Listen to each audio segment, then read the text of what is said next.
Hi everyone, welcome to Chem Optimize. I hope all of you are doing well.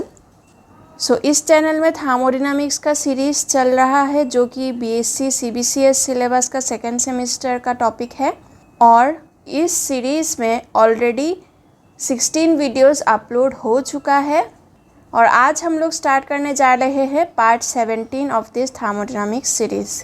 आप लोगों ने अगर previous videos checkout नहीं किया है then you can check them out from the I button. They will be very helpful for you, I can guarantee.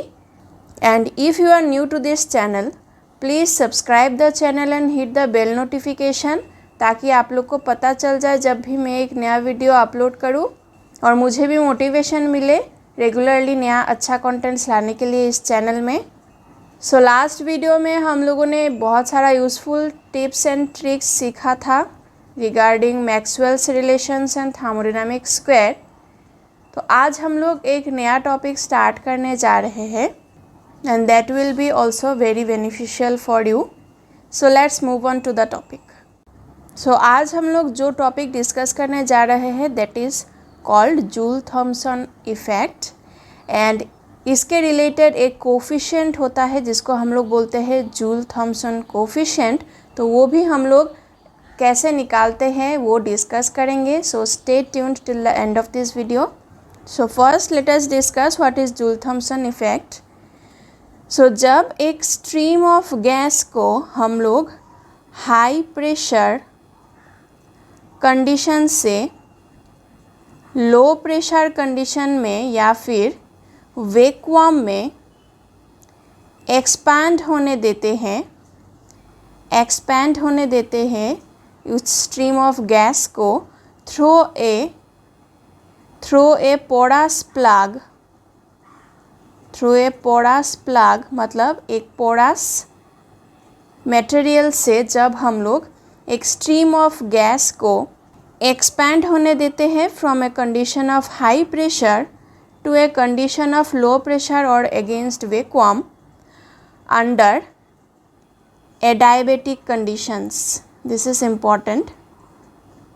Under adiabatic conditions. तो तब क्या होता है जो स्ट्रीम ऑफ गैस का टेम्परेचर था पहले वो बाद में एक्सपेंशन होने के बाद वो घट जाता है मतलब कूलिंग होता है of the gas. This is the phenomenon which is known as Joule Thomson effect. और जो टेम्परेचर के बाद मतलब जो टेम्परेचर के बिलो जब जाता है वो गैस एक्सपेंशन होने के बाद that temperature is called the inversion temperature. यहाँ पे हम लोगों ने एक नया टर्म इंट्रोड्यूस किया है that is inversion temperature. What is this inversion temperature?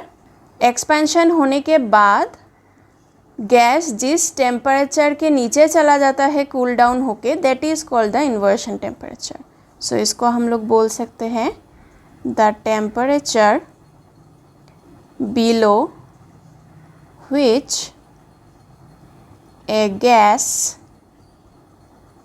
becomes cooler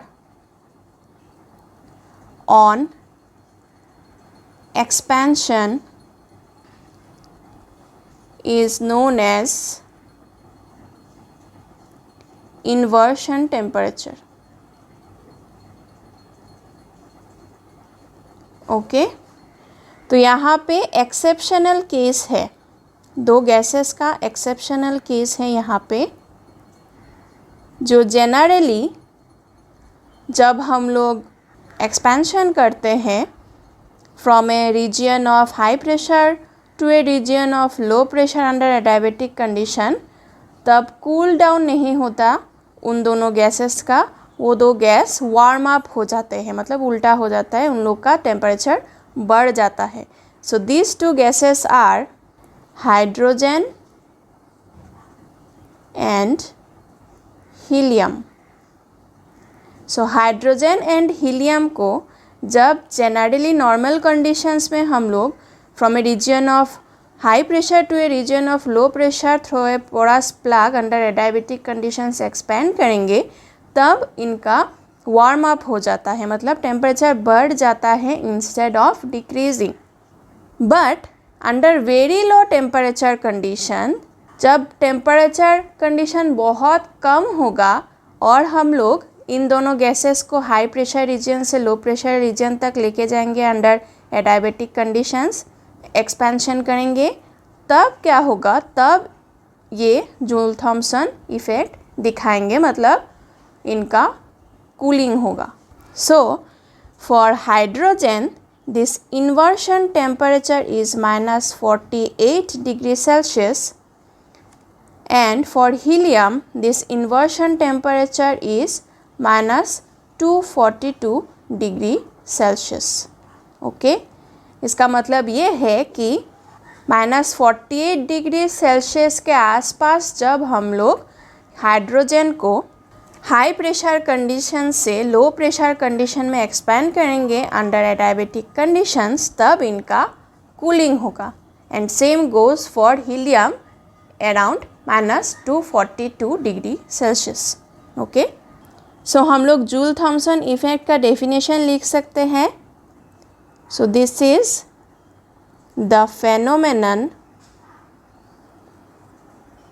of change of temperature produced when a gas is made to expand adiabatically from a region of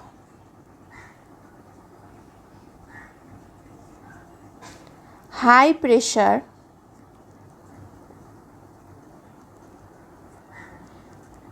to a region of extremely low pressure is known as Joule-Thomson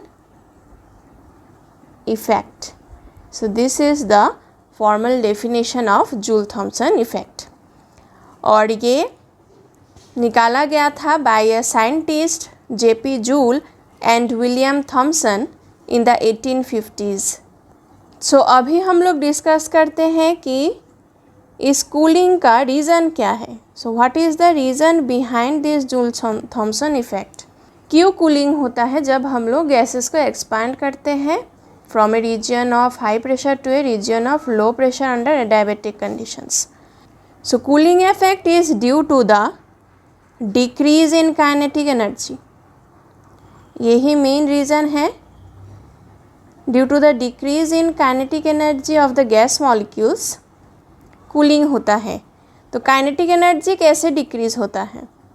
सो जब हम लोग high pressure condition में gas molecules जब रहेगा high pressure condition में, तब वो आसपास रहेंगे rather than low pressure condition जब वो दूर दूर रहेंगे गैस मॉलिक्यूल्स। ठीक है, सो जब गैस मॉलिक्यूल्स आसपास रहेंगे एट हाई प्रेशर कंडीशन, तब उनमें van der Waals force of attraction will be dominant, और जब गैस मॉलिक्यूल्स को मूव करना होगा तब वो van der Waals force of attraction को ओवरकम करके फिर वो मूवमेंट कर पाएंगे।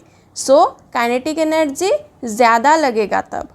लेकिन लो प्रेशर कंडीशन में क्या होगा, ये van der Waals force of attraction is minimum, so ये इजीली मूव कर पाएंगे, ज़्यादा काइनेटिक एनर्जी नहीं लगेगा इनको at low pressure condition to move, because van der Waals force of attraction is almost negligible there.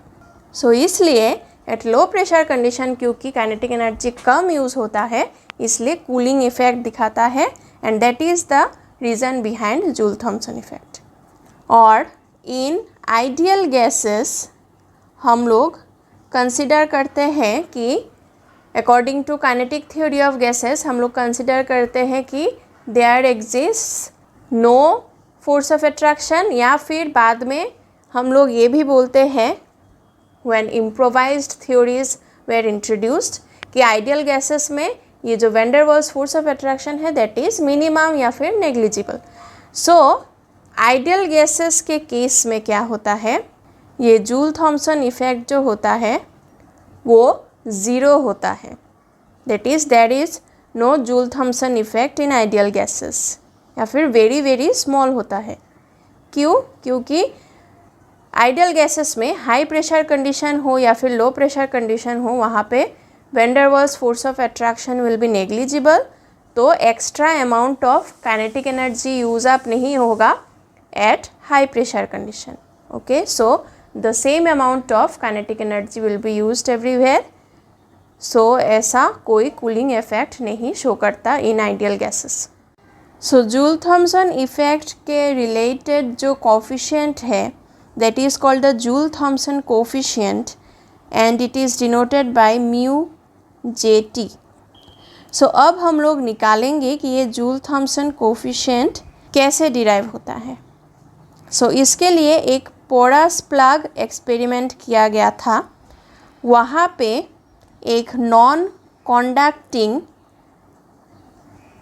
Material का tube लिया गया था, नॉन कॉन्डक्टिंग, ताकि एडायबेटिक कंडीशंस जो है वो फुलफ़िल हो, हीट अंदर से बाहर ना जा सके या फिर बाहर से अंदर ना आ सके।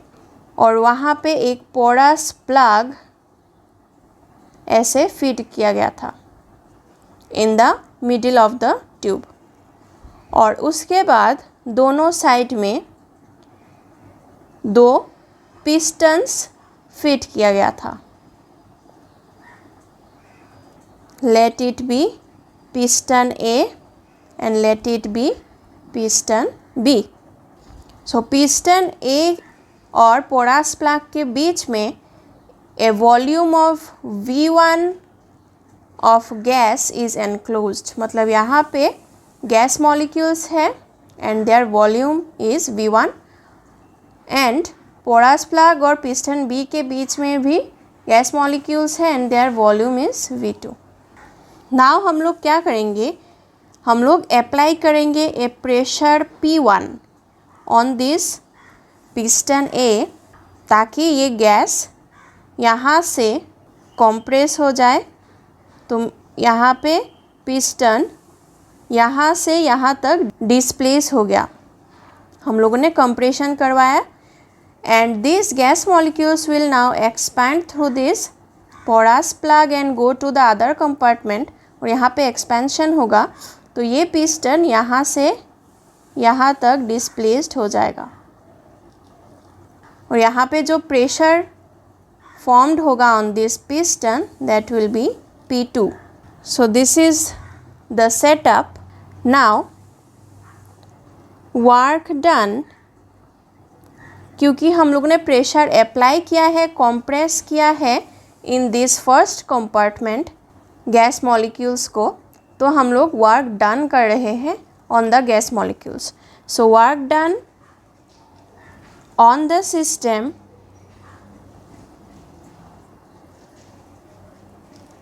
Eight piston A is plus P1 V1, क्योंकि हम लोग वर्क कर रहे हैं on the system, so that will be positive. Now work done by the system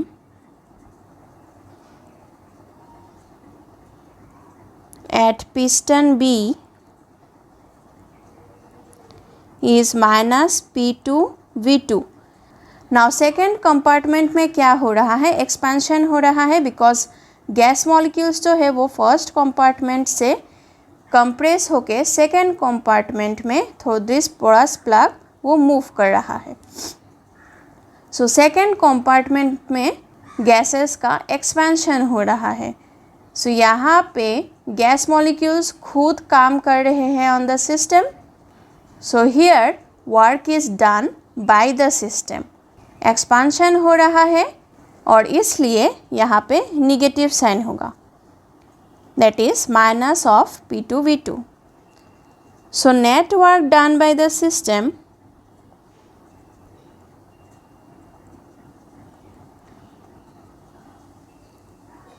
is given as summation of these two, that is P1 V1 minus P2 V2.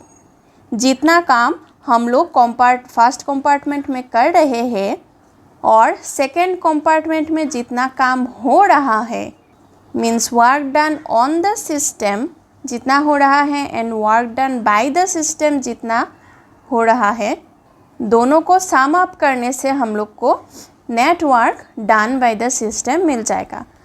मतलब system में जितना work हुआ है और system ने खुद work करके जितना यूज़ किया है उस वर्क को, वो बचा हुआ amount of work that is the net work done by the system, और वो हम लोग को मिलेगा by the summation of the two.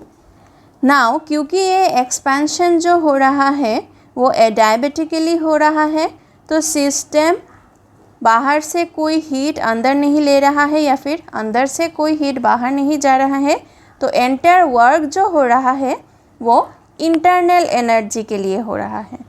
सो हम लोग मान लेते हैं कि इंटरनल एनर्जी चेंज हुआ है from U1 to U2 for this system.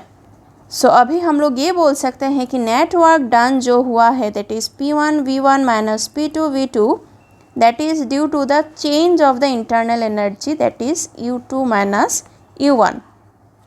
अभी अगर हम इसको रीअरेंज करें तो हम लोग को मिलेगा U2 plus P2 V2 is equal to U1 plus P1 V1.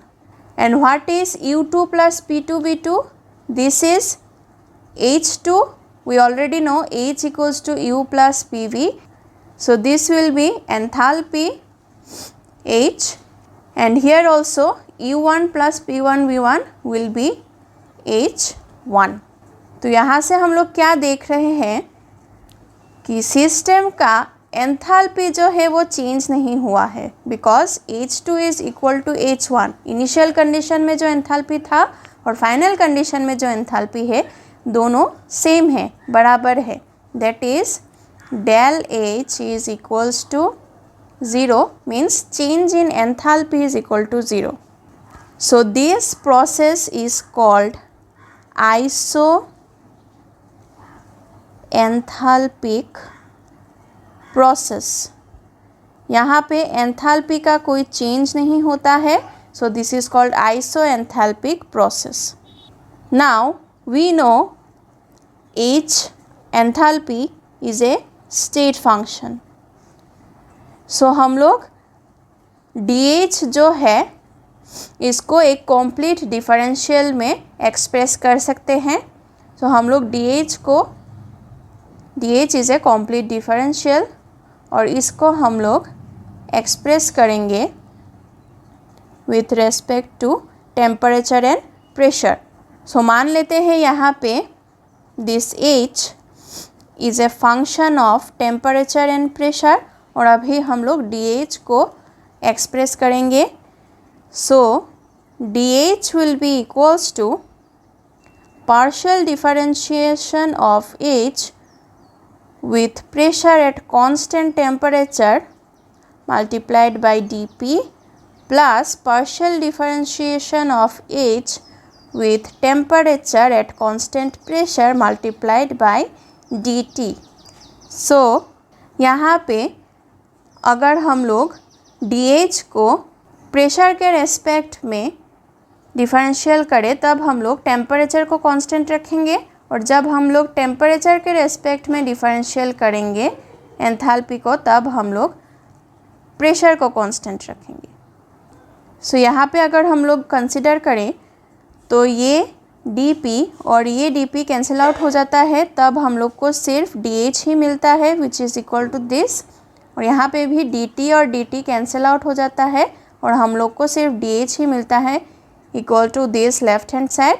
So this equation is okay dimensionally, but we already know that dH dt at constant P is equal to Cp, that is specific heat at constant pressure. So वो अभी हम लोग यहाँ पे replace करेंगे, तो ये हो जाएगा dH will be equal to partial differentiation of H with respect to P at constant temperature into dP plus Cp dt. Now क्योंकि ये एक आइसोएंथैल्पिक प्रोसेस है तो हम लोगों ने ऑलरेडी देखा है H is constant, that is DH is equals to 0. सो लेफ्ट हैंड साइड 0 हो जाएगा, दिस विल बी 0. तो हम लोग को क्या मिलेगा, dH dP at constant T into dP is equal to minus of Cp dt, or we can say dt dP will be equal to minus of partial differentiation of H with respect to P at constant T divided by Cp. और क्योंकि ये at constant enthalpy हो रहा है तो इसको हम लोग ऐसे भी एक्सप्रेस कर सकते हैं, partial differentiation of T with respect to P at constant H will be equal to negative of partial differentiation of H with respect to P at constant T divided by Cp. और ये जो quantity है this is the Joule-Thomson coefficient. So this is equal to mu Jt and it is given as minus of dH dP at constant T divided by Cp. So this is the expression of Joule-Thomson coefficient. So this was all about Joule-Thomson effect and Joule-Thomson coefficient. Next video में हम लोग और भी discuss करेंगे regarding this parameters. So stay tuned. और आप लोग को अगर इन वीडियोस का कंटेंट्स अच्छा लगे then please make sure to like the video and share the videos among your friends and subscribe to this channel. Your support and love goes a long way. और आप लोग को अगर कोई भी फीडबैक रहे या फिर डाउट रहे या रिकमेंडेशन रहे कोई और टॉपिक का, then you can feel free to comment down in the comment section. आप लोग को इस लेक्चर का PDF नोट्स डिस्क्रिप्शन बॉक्स में मिल जाएगा. And for more information and regular updates आप इस चैनल को फॉलो कर सकते हैं in Facebook and Telegram. Thank you so much for watching.